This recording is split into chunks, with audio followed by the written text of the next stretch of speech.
Que isso?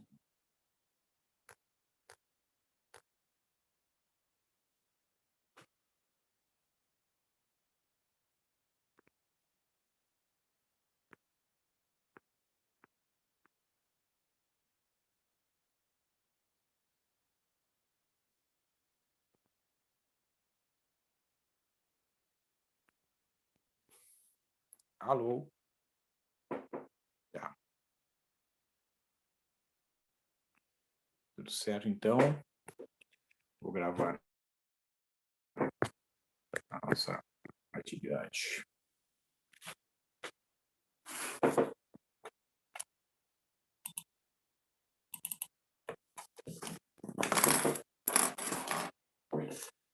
Então, vou apresentar aqui a análise, né, do gabarito das questões da atividade 5, de cálculo 2, que foi a última atividade de avaliação para efeitos de cálculo do grau G1, né, conforme estabelecido no plano de ensino. Dessas 5 atividades realizadas ao longo do semestre, será considerada a média sobre as 4 maiores notas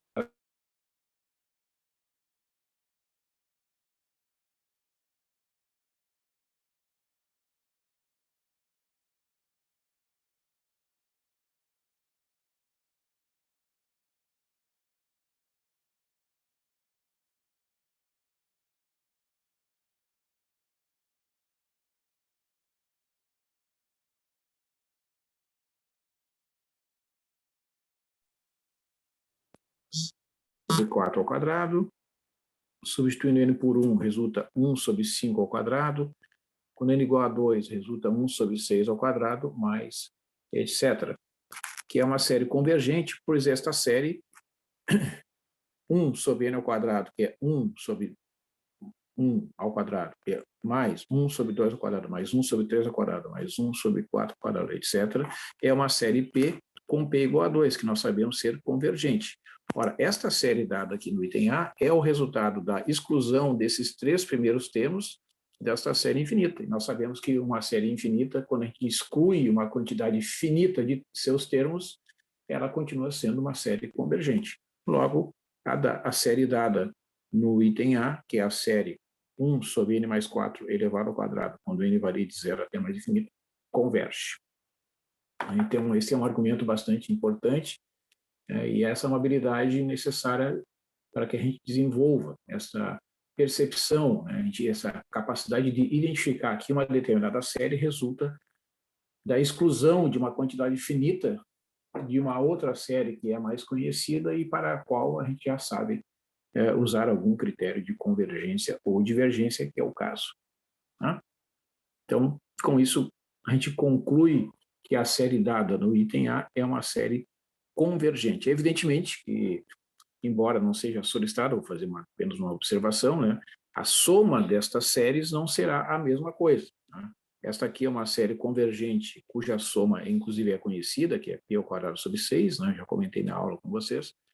E esta outra série aqui, a dada no item A, também será uma série convergente, que vai ter uma diferença em relação ao valor da soma quando comparada com o somatório de 1 sobre n ao quadrado, com n variando de 1 a mais infinito. No item B, nós temos o somatório, quando n varia de 1 a mais infinito, de 1 mais 1 sobre n elevado a n, e esta série é uma série para a qual se aplica o teste do termo geral. O limite do AN, que é 1 mais 1 sobre n elevado a n, será igual a E, que é o número de Euler, que sabidamente é um número diferente de zero. E pelo fato de o limite do termo geral ser um número diferente de zero, permite que a gente afirme que esta série é uma série divergente. O teste do termo geral, como é conhecido também o teste da divergência, permite afirmar que quando o termo geral da série numérica for um termo cujo limite no infinito é diferente de zero, a conclusão é que a série dada é uma série divergente.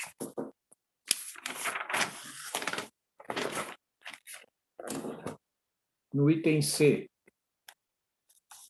nós temos o somatório, quando n varia de 1 a mais infinito. de n sobre 2 na n, que é uma série numérica de termos positivos, e pelo formato do termo geral apresentar um quociente envolvendo potências de 2 e a potência de n, é bastante apropriado a gente usar o teste da razão. Então, nós temos que o AN,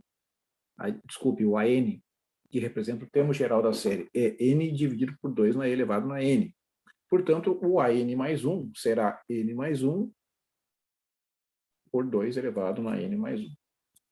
Então, o teste da razão significa calcular o limite no infinito de AN mais 1 sobre AN, que é o limite de n mais 1 dividido por n mais 1, dividido por n dividido por 2 elevado na n. Fazendo as operações aqui de divisão de frações, resulta que é o limite de n mais 1 sobre 2 na n vezes 2. Eu usei aqui o fato que eu tenho uma soma no expoente, né, do 2, então isso se transforma em 2 na n vezes 2, e eu vou dividir esta fração aqui pelo inverso. Eu vou multiplicar, desculpa, essa fração que aparece no numerador pelo inverso da fração que aparece no denominador. Então, eu vou multiplicar n mais 1 dividido por 2 na n vezes 2 por 2 na n dividido por n. Esse 2 na n que aparece aqui é um fator comum, cancela com esse. Resulta, então, que eu tenho que calcular o limite no infinito de 1 meio vezes n mais 1 sobre n, que é igual a 1 meio, porque no infinito, n mais 1 é praticamente igual a n. Não há diferença. A diferença entre os dois vai tender a zero quando n for para infinito. Portanto, o quociente n mais 1 sobre n tenderá a 1 multiplicado por 1 meio, resultado é que o limite no infinito é igual a 1 meio, que é menor que 1. Então, a conclusão, pelo teste da razão, a série n sobre 2 na n é uma série convergente. No item D, nós temos o somatório, quando de n mais 5 dividido por 2 na n mais 17, né? O termo geral desta série é um termo representa uma série de termos positivos, né? Porque quando n é um número natural, tanto o numerador quanto o denominador desta fração são números positivos, então o resultado dessa divisão será sempre um número positivo. Essa é uma observação importante. No caso aqui, fazendo o limite do termo geral, quando o n vai para infinito, nós vamos obter que o resultado será 1 meio, né? Porque este fator aqui, 5, é desprezível perto do n, este fator 17 é desprezível perto do 2n, então fica n dividido por 2n, 1 meio é o limite dessa expressão no infinito. Como o termo geral tem limite diferente de zero, a conclusão é que a série n mais 5 dividido por 2n mais 17 é uma série divergente. Com isso, a gente conclui, né, a análise dos itens aqui da primeira questão. Na questão 2, nós temos o somatório de x na n dividido por n ao quadrado, quando n varia de 1 mais infinito, que é uma série de potências em x, que está escrito aqui, primeiro termo igual a x, x ao quadrado sobre 2 ao quadrado é o segundo termo, x ao cubo sobre 3 ao quadrado é o terceiro termo, mais, etc. Então, o objetivo dessa questão é determinar o raio de convergência desta série e também o seu intervalo de convergência. Então, nós vimos que, para calcular o raio de convergência, nós devemos usar o teste da razão. Então, o termo geral desta série AN é x na n sobre n ao quadrado. O AN mais 1 é x elevado na n mais 1 dividido por n mais 1 elevado ao quadrado, ou seja, x na n vezes x dividido por n mais 1 elevado ao quadrado. Portanto, pelo teste da razão, devemos calcular o limite de módulo de AN mais 1 sobre AN, que é o limite do módulo do numerador, que é x na n mais 1 dividido por n mais 1 ao quadrado. No denominador, nós temos x na n dividido por n ao quadrado, que corresponde ao limite do módulo de x na n vezes x dividido por n mais 1 ao quadrado, multiplicado por n ao quadrado dividido por x na n. Então, esse x na n é um fator comum que deve ser simplificado, resultando, então, o limite no infinito de módulo de x, que não depende do n, vezes n sobre n mais 1 ao quadrado. Como esse fator aqui é um número positivo, não preciso escrever o módulo. Quando n vai para infinito, evidentemente, n e n mais 1 são números equivalentes, a divisão desses dois números no infinito vai tender a 1, portanto, o limite será 1 ao quadrado, que é igual a 1, vezes o módulo de x, que é igual ao módulo de x. Portanto, pelo teste da razão, esta série de potências em x será uma série convergente se o módulo de x for menor que 1. Como o centro dessa série é o ponto x0 igual a 1, o raio de convergência dessa série é igual a 1. Resta, então, a gente testar se essa série será convergente nas extremidades do intervalo, ou seja, nos pontos x igual a menos 1 e x igual a 1. Se o x for igual a 1, nós teremos o somatório de 1 elevado na n dividido por n ao quadrado, que é igual ao somatório de 1 sobre n ao quadrado, que é uma série convergente por ser uma série P com o P igual a 2. Se o x for igual a menos 1, nós teremos somatório de menos 1 elevado na n sobre n ao quadrado, que é uma série alternada convergente, pois ela converge absolutamente, né? Quando a gente toma os valores absolutos dessa série, resulta na série 1 sobre n ao quadrado, que converge. Quando uma série converge absolutamente, ela também, por si só, converge. Então, essas duas séries convergem, significa que nós podemos concluir, né, o intervalo, o raio de convergência dessa série de potências, x na n sobre n ao quadrado, é R igual a 1, e o intervalo de convergência é um intervalo fechado de menos 1 até 1. Significa que, para valores de x entre menos 1 e 1, incluindo o x igual a menos 1 e o x igual a 1, esta série de potências é uma série convergente. Se a gente substituir no lugar do x qualquer número real fora deste intervalo, representado ali em texto, intervalo fechado de menos 1 até 1, ou seja, qualquer número menor que menos 1 ou qualquer número maior que 1, o resultado será uma série numérica divergente.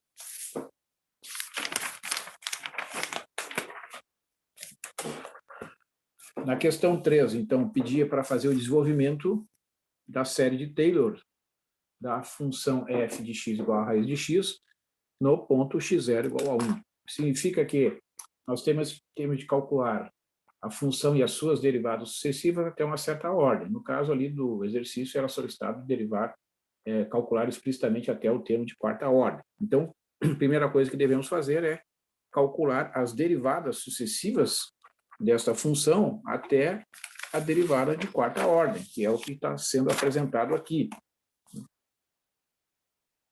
Então, derivando pelas regras aplicáveis aqui, né, no caso a regra da potência, escrevendo raiz quadrada de x como x elevado ao meio, a derivada primeira será 1 meio vezes x na menos 1 meio.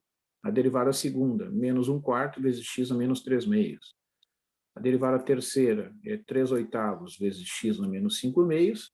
E a derivada de ordem 4 é menos 15 sobre 16 vezes x na menos 7 meios. Né? Vejam que aqui a gente aplicou sucessivamente a regra da potência e da multiplicação pela constante. Bom, então agora a gente vai calcular essas derivadas sucessivas no ponto em que a série é desenvolvida, que é o ponto 1. Então, f de 1 é igual a raiz de 1, que é 1. Veja que todas essas potências aqui serão calculadas no ponto x0 igual a 1, e qualquer potência de 1 é igual a 1. Então, a derivada de primeira ordem do ponto 1 será a constante 1 meio. A derivada de ordem 2, calculada no ponto 1, será a constante menos 1 quarto. A derivada de ordem 3, calculada no ponto 1, será a constante 3 oitavos. E a derivada de ordem 4, calculada no ponto 1, será menos 15 sobre 16. Então, a gente percebe que no denominador destas frações estão aparecendo potências sucessivas de 2, né? Contando aqui de baixo para cima, 2 na 4, 2 ao cubo, 2 ao quadrado, 2 na 1 e 2 na 0. No numerador dessas frações vão aparecer produtos de números ímpares. 15 é 1 vezes 3 vezes 5, 3 é 1 vezes 3, o 1 é 1 vezes 1, que é simplesmente o 1. Né? E aqui nas duas primeiras, né, também aparece o número 1. E por que acontece isso? Porque aqui, a partir da derivada de ordem 2, né, isso vai continuar sucessivamente, como a regra da potência significa que eu tenho que subtrair uma unidade aqui no expoente a cada vez que eu calculo a derivada, vejo que da derivada primeira para a derivada segunda fica menos 1 meio, passando para menos 3 meios, depois passa para menos 5 meios, depois para menos 7 meios. Então, será sempre uma fração aqui em que o numerador será um número ímpar e o denominador será um número 2. Quando a gente multiplica aqui na frente, vão aparecer potências, vão aparecer fatores ímpares multiplicados no numerador e no denominador vão aparecer as potências sucessivas de 2. Então, substituindo a série de Taylor desta função raiz quadrada de x no ponto x0 igual a 1, é f de 1 mais a derivada da função calculada no ponto 1 vezes x menos 1, mais a derivada de ordem 2 calculada no ponto 1 sobre o fatorial de 2 vezes x menos 1 ao quadrado, mais a derivada de ordem 3 calculada no ponto 1 sobre o fatorial de 3 vezes x menos 1 ao cubo, mais a derivada de ordem 4 calculada no ponto 1 sobre o fatorial de 4 vezes x menos 1 elevado a 4, mais etc. Então, desenvolvendo e substituindo os valores encontrados ali, vamos obter 1 mais 1 meio vezes x menos 1, menos 1 quarto sobre o fatorial de 2 vezes x menos 1 ao quadrado, mais 3 oitavos sobre o fatorial de 3 vezes x menos 1 ao cubo, mais menos 15 sobre 16 dividido pelo fatorial de 4 vezes x menos 1 elevado a 4, mais etc. Então, significa que o resultado é 1 mais 1 meio vezes x menos 1, menos 1 sobre o fatorial de 2 vezes 4, x menos 1 elevado ao quadrado, mais 3 sobre o fatorial de 3 vezes 8 vezes x menos 1 ao cubo, mais menos 15 sobre o fatorial de 4 vezes 16 vezes x menos 1 elevado a 4, mais etc. Que corresponde ao desenvolvimento igual a 1 mais somatório, quando ele varia de 1 até mais infinito, de 1 vezes 3 até 2n menos 3, vezes menos 1 na n menos 1, vezes x menos 1 elevado na n, sobre o fatorial de n, dividido por 2 na n, que é o termo geral desta série, né, conforme nós havíamos analisado ali pela regra de formação das potências sucessivas de x que aparecem no cálculo das derivadas sucessivas da função raiz quadrada de x. Essa é uma série de potências, então, que corresponde a uma representação da função raiz quadrada de x, né? Ou seja, nós podemos dizer que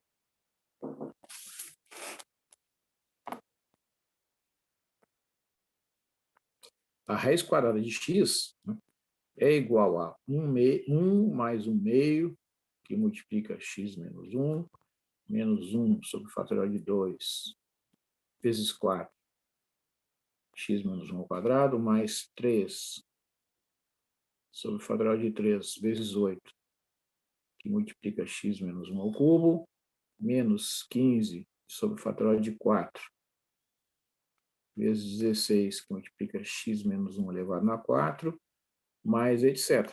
Né? Então, por exemplo, vamos imaginar que eu queira calcular a raiz quadrada de um número próximo de 1. Né? Eu posso substituir aqui, né, nesta representação, né, e vou obter um valor aproximado da raiz quadrada de x para x igual a 1,1, 1,2, né?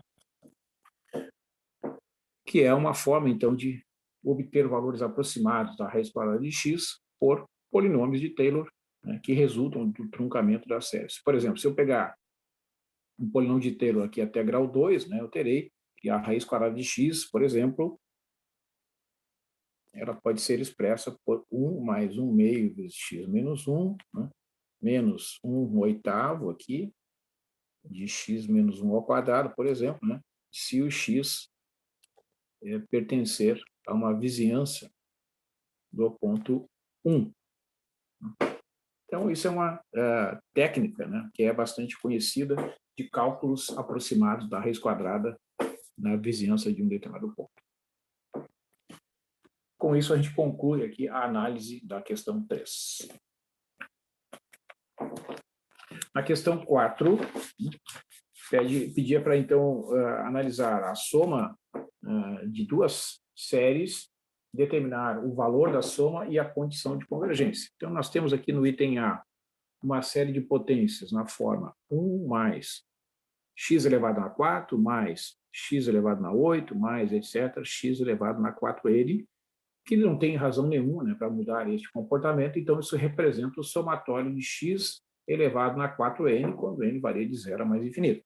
Ora, esta é uma série geométrica de razão R igual a x elevado a 4.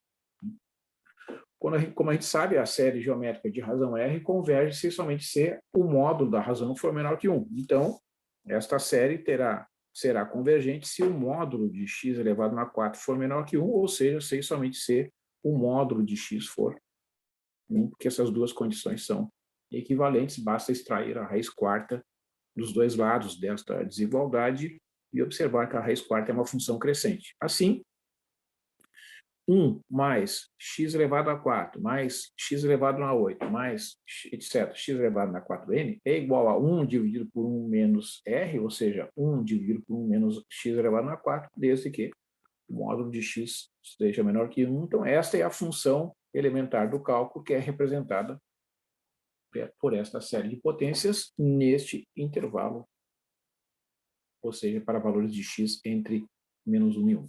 Com isso, conclui-se a análise do item A. No item B, nós temos o somatório de 1 menos x mais 3 ao quadrado, menos x mais 3 ao cubo, etc.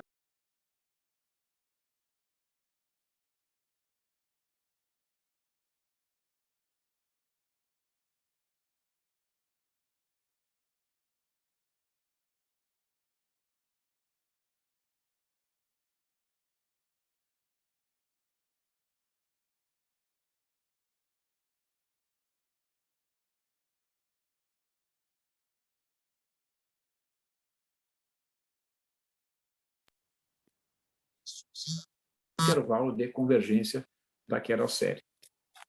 Usando a regra da soma da série geométrica, nós temos que a soma 1 menos x mais 3 ao quadrado, menos x mais 3 ao cubo, etc., será 1 dividido por 1 menos x mais 3, aqui esse menos com esse menos fica mais, então fica 1 sobre 1 mais x mais 3, ou seja, a função representada por esta série será a função 1 sobre x mais 4, desde que o x esteja no intervalo menos 4 até menos 2, aberto nas duas extremidades.